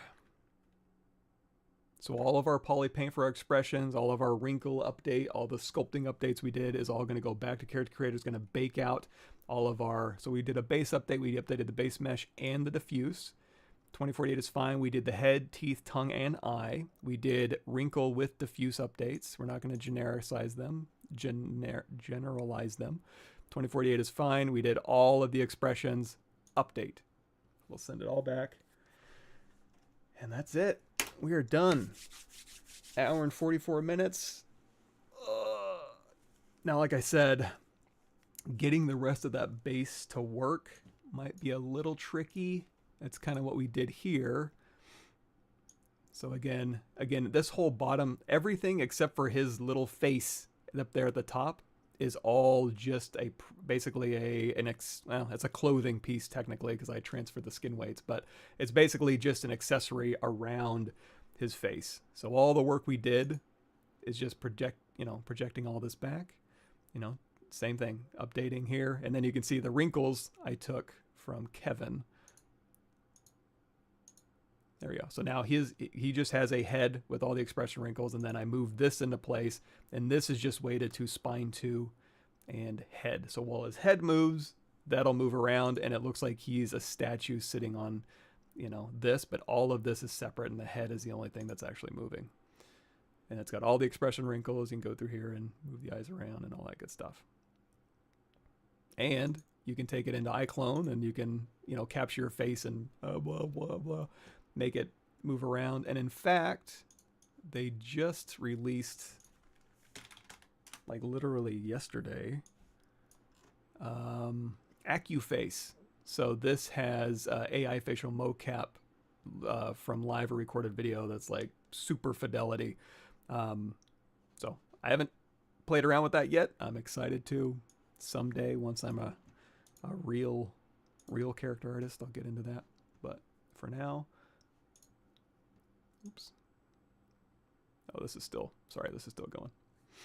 I just want to make sure I don't break anything while I'm going through here and talking about stuff. But anyway, yeah. Oh, the other thing too that I'm not going to cover, although, maybe we should. So another thing I ended up doing past this point is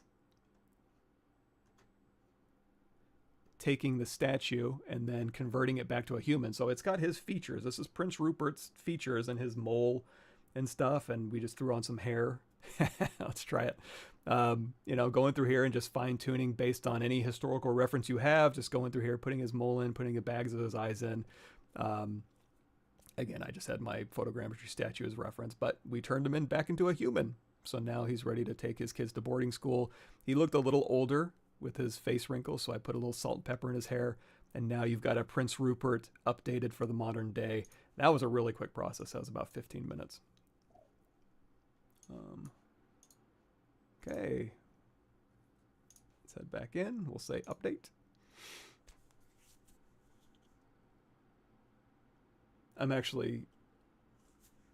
Let's go ahead and turn him, we got a little extra time. We'll turn him into a real human and we'll see how that turns out.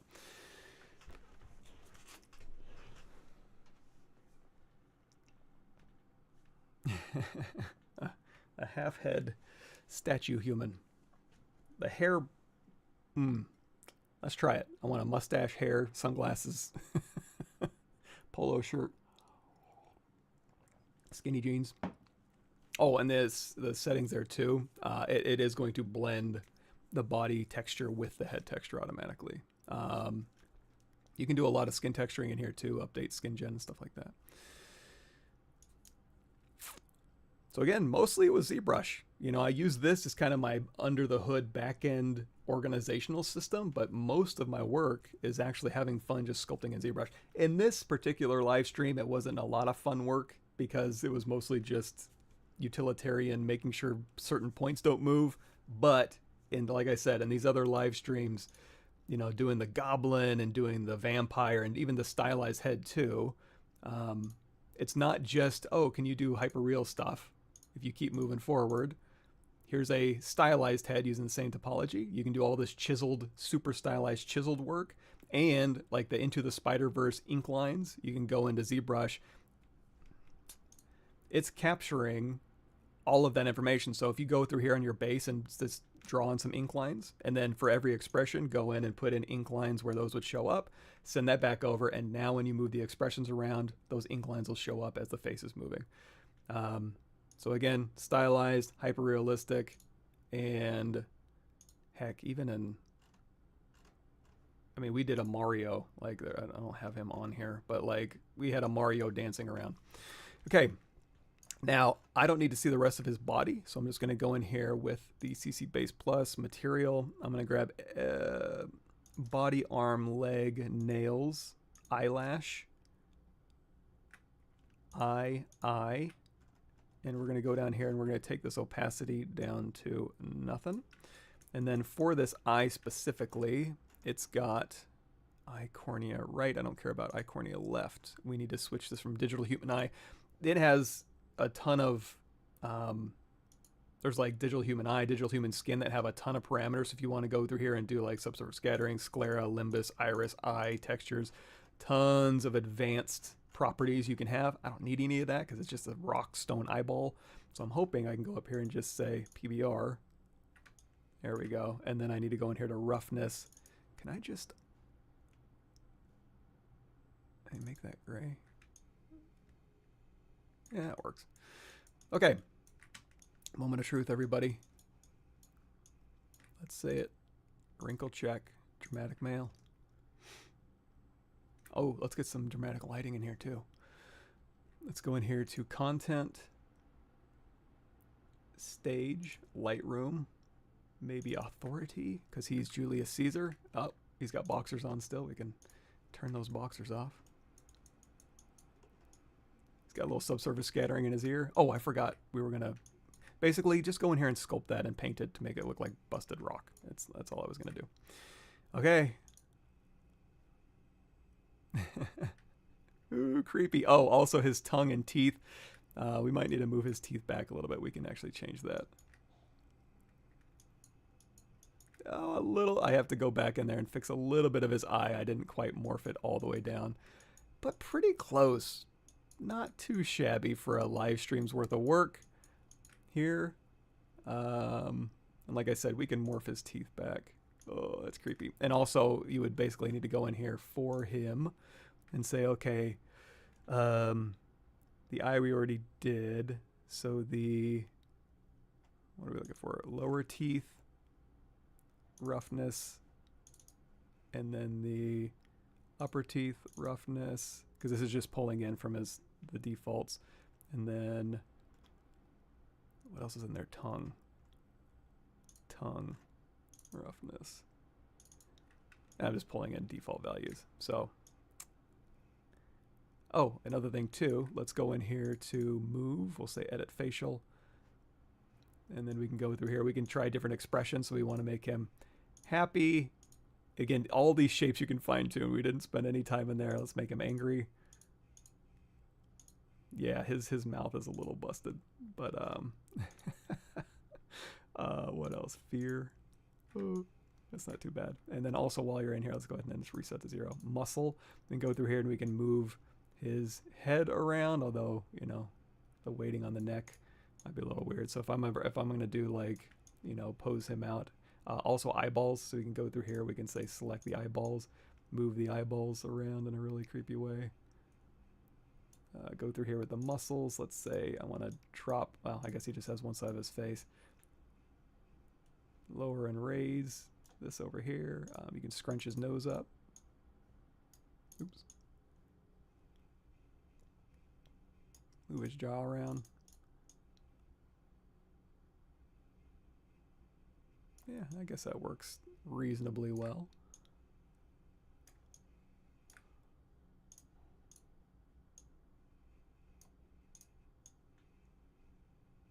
Yeah, a little bit of that teeth comes through. So on these, some of these shapes, I need to update them just a little bit here. Okay, reset to 0. Let's get creepy. Content. Skin. Overall. Let's just steal. Yeah, you know what? Hold on. Just in case I need to render something out from here.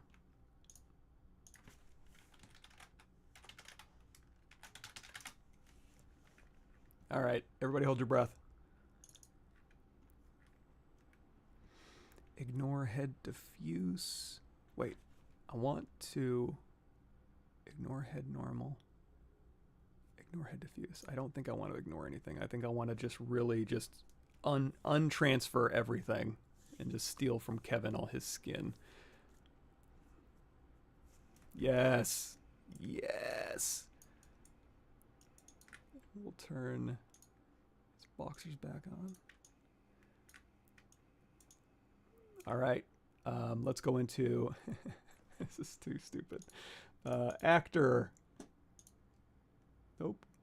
Actor. Eyeball. Let's swap out this eyeball. Material only. Let's swap out his teeth.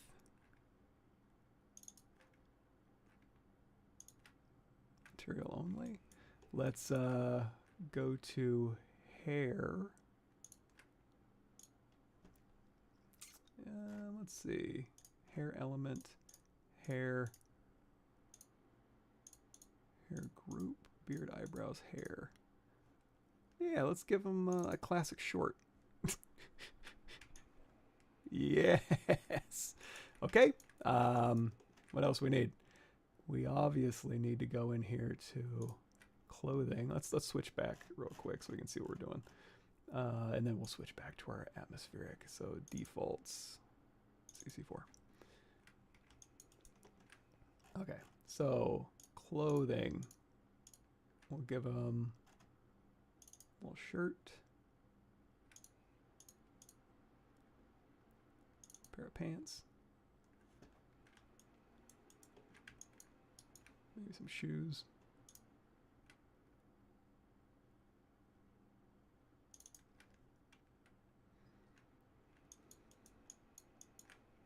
Motion, perform, soft physics, dance. Boom. Dancing Julius Caesar. Swoop, pew. Nothing cooler. And then motion, wrinkle check, dramatic male. Let's really get creeped out.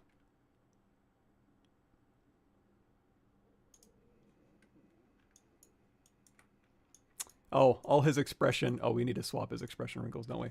Let me see if I can do that real quick. We want to do expression wrinkles from Kevin. And again, I have to go fix those teeth, but heyo.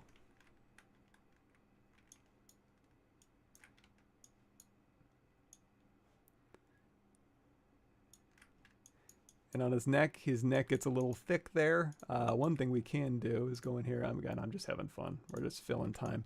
We'll go in here to our shirt and we'll say, we could say high body mesh. We can literally just occlude that geometry. We can also try to go in here to conform and then say calculate collision. And that should pop it out a little bit. But we might have to go in there and edit.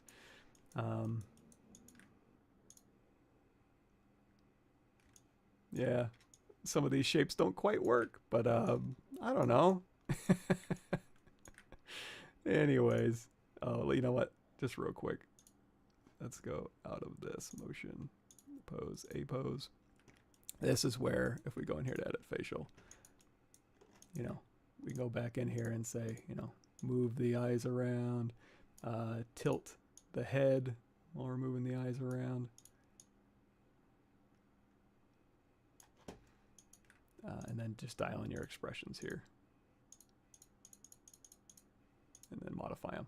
So, anyway, motion, pose, a pose. Silly, but here we are.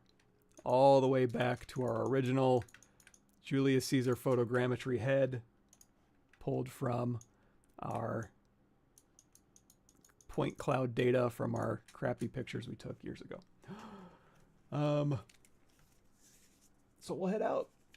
Cool. Let me get caught up here. Intro to ZBrush. ZBrush more complex than 3D Max. I wouldn't say that. 3D Studio Max is a lot. Like ZBrush is actually, my opinion, ZBrush is pretty simple. It does what it does very well, but it's not like you can do, because like in, you know, Max, Maya, Moto, Blender, Cinema 4D, Houdini, whatever else, those base packages.